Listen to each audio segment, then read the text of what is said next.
we start to enter cuffing season and we see more couples kind of pairing up, I thought it would be fun to remember all the ways you can get your heart broken and your life destroyed. So today we're going to be revisiting and breaking down one of the most infamous musical theater relationships, Cathy Hyatt and Jamie Willerstein from the last 5 years. If this is your first time seeing my face, hi! My name is Kat and I really like musicals. If you really like musicals, hit subscribe to join the musical theater internet cult, or else Jeremy Jordan will cheat on you and time will move backwards. Today's video is sponsored by great performances on PBS and will contain spoilers for the last 5 years. Not trying to purposefully spoil anything, but when you analyze something, some little bits are bound to pop out. Question of the day, whose side are you on? Are you team Jamie, team Cathy, team more couples therapy? Let me know in the comments down below. So this isn't the first time we've talked about the last 5 years. It's one of my favorite shows, I mention it pretty often, and close to about 4 years ago now, I stated in a video that I blamed Cathy more for the divorce. Probably one of the most controversial things I've ever said on the internet. I still frequently get messages about that. Which is partially what inspired me to make this video and set the record straight. And now for a brief explanation on why I was team Jamie. So the gist of my argument was that Cathy lacked the self-esteem to stand up on her own and used Jamie as a crutch. His success made her jealous, she tries to pull him down, he tries to pull back up. She's at the center of this toxic cycle where she wants to be on the same level as Jamie, but she's incapable of elevating herself to his level, so she just keeps pulling him down with her. She craves validation and she wants Jamie to fill that void in her life. She wants to feel so loved by him that she's saved. And I still stand by that answer.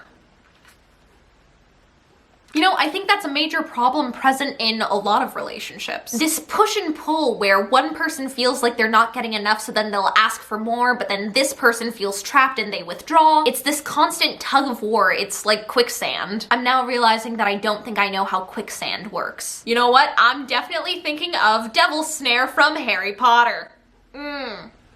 Okay. Bottom line, it's exhausting being someone's sole source of happiness or hope or validation. It's not romantic, it's unhealthy and overwhelming and sad. I think to some degree I was really frustrated with Cathy because I saw so much of myself in her and that scared me. At the time I didn't have very much self-esteem, I felt like an outsider, I wanted so desperately for a guy to love me or even want me. So I didn't hate Cathy, I just hated the parts of myself that I saw in her. But that's clearly not the case anymore, so what changed aside from the lighting and me taking off my cardigan because I was very overheated? It may be November, but it's still like 90 in California. I got some life experience. I got older, I got some dating experience. At the time that I made that video, I don't think I had ever even been on a date, so what grounds did I even have to talk about relationships? I finally gained some self-esteem and self-respect. I got better at recognizing my worth. I always used to hate that sentence because I felt like it sounded so conceited, and a little part of me still thinks it sounds kind of conceited, but I'm trying to smother down that part of me with a pillow until it stops struggling. It was a really difficult lesson for me to learn, but saying you're okay with the absolute bare minimum in a relationship doesn't make you nice and accommodating. You're actually telling them, hey, it's okay if you don't want to treat me very well because I'm fine with it. Turns out it's not selfish to want to be respected and have your needs met by someone you're dating. So originally this video was going to break down who was more at fault for the breakup in the last 5 years. Who was worse? Who was more of the problem? Who was more toxic? And I very quickly realized how insanely difficult that is to analyze. How do you measure clinginess versus a need for independence? It's not something you can really quantify, and it's not something you can qualify either because different people have different tolerances and preferences. You can also look at the same event or personality trait and draw two entirely different conclusions. Whoa, Jamie cheated on his wife, he sucks. Whoa, Cathy suffocated her husband so much to the point that he would do whatever it took to break away from her grasp,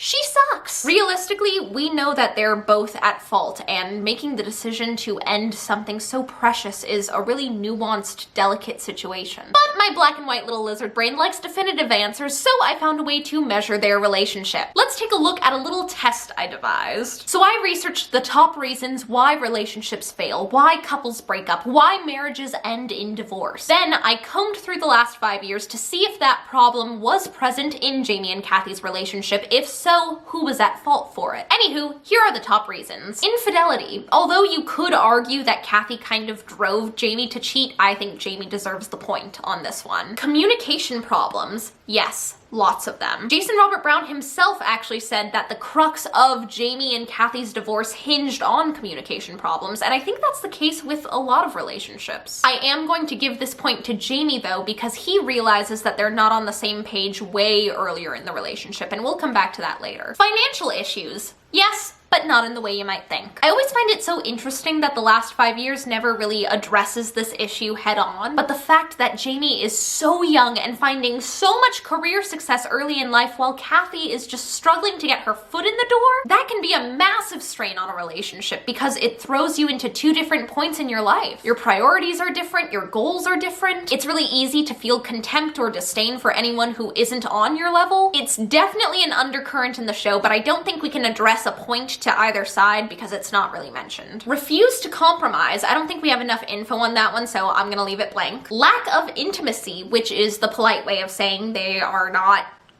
getting sexy enough, which we have, again, little to no data on, which is interesting considering intimacy is such a big part of the relationship. It's interesting that the last 5 years never really delves into that. Getting married for the wrong reasons / fear of being alone. Point absolutely goes to Jamie on this one. I actually hadn't realized how prevalent that was until I was writing this video. Jamie point blank says it in Nobody Needs to Know and in the cut song I Could Be in Love with Someone Like You. He is terrified of being alone. He has to be in love with someone or else he doesn't know who he is. That's like a really terrible reason to marry someone. Too much conflict. I'm gonna give a point to Kathy on this one, and here's why. As their relationship becomes more unhealthy, she craves more of Jamie's attention and validation, which is so insanely sad and something that I've seen firsthand in a lot of relationships. The person who feels like they're not getting enough might emotionally manipulate a situation to elicit the response they want. So I think Kathy really leans into the conflict because it gives her power. Getting married too young. Yes. Hard yes. I think that some young married couples can absolutely make it work. I think you just have to be open and committed to growing and maturing together as a team, which Kathy and Jamie were absolutely not prepared for. Keep in mind, when they start dating, they are 23. For reference,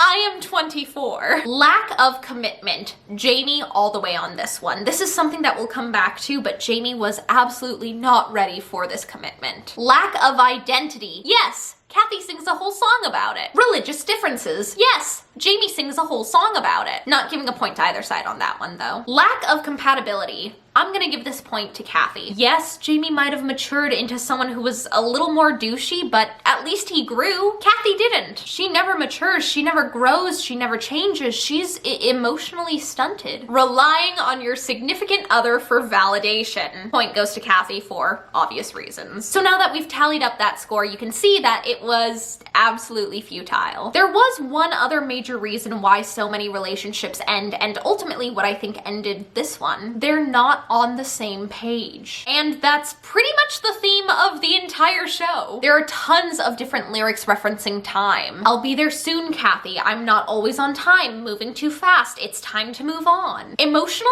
they are never at the same place at the same time. And the non-linear structure of the show really reinforces that. Time is moving in two different directions. They're almost never physically in the same space together. They're just never on the same wavelength. You know, Jamie from the very beginning feels rushed by Kathy at the same time that he sings an entire song about how he feels like his life and his relationship are moving too fast. She responds by taking him home to meet her parents and saying they should move in together.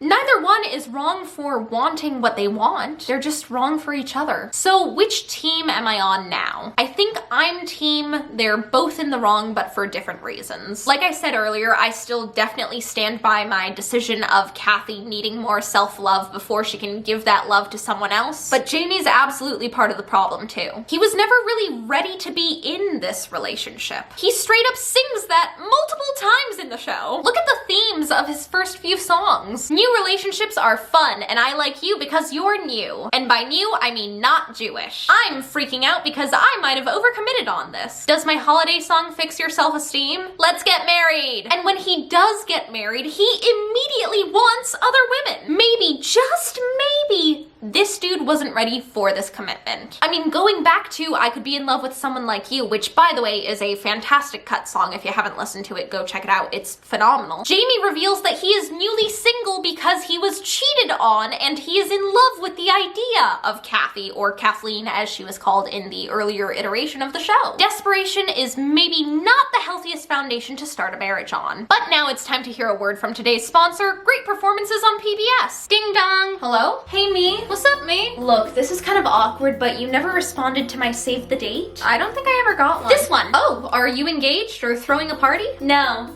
Oh, Great Performances on PBS is hosting their 4th annual Broadway's Best Lineup, you silly mongoose. I think it's just goose. Mongoose? Goose. Mongoose. Goose. Mongooses? Goose. Mongoose.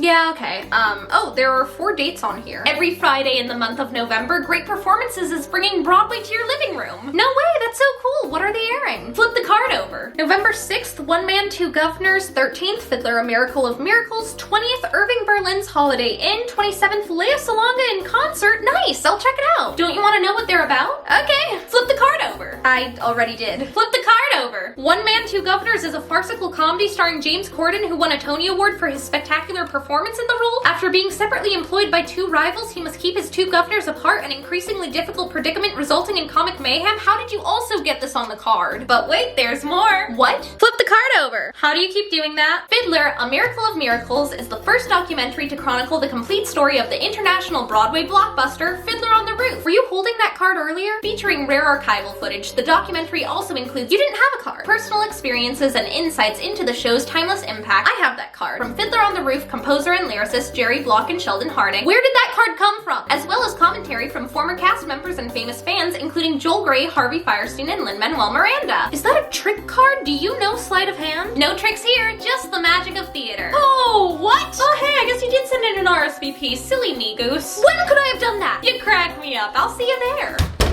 Hi, hello, welcome to the outro, which I am filming on my iPad like a parent at a ballet recital. I want to hear your thoughts on all of this in the comments down below. Do you have a side in this relationship? What do you think about all of this? Do you think it was doomed from the start? Do you think they're both terrible? Do you think they're both great? Let me know. I want to hear your thoughts because this is just something that I could honestly talk about for hours. And I have, as you can see, because it's like nighttime now. If you liked this video, go ahead and give it a big thumbs up. It really helps me out and I'd really appreciate it. If you're new here, hit subscribe. Join the musical theater internet cult. You can follow me pretty much everywhere at Kath_Steele. I have a second channel where I usually vlog or do reactions or other trash things. I lovingly refer to it as my trash channel because yeah. I hope you guys are having a great day. I love you so, so much. Break a leg and I'll see you guys next time. First we take over Broadway and then the world.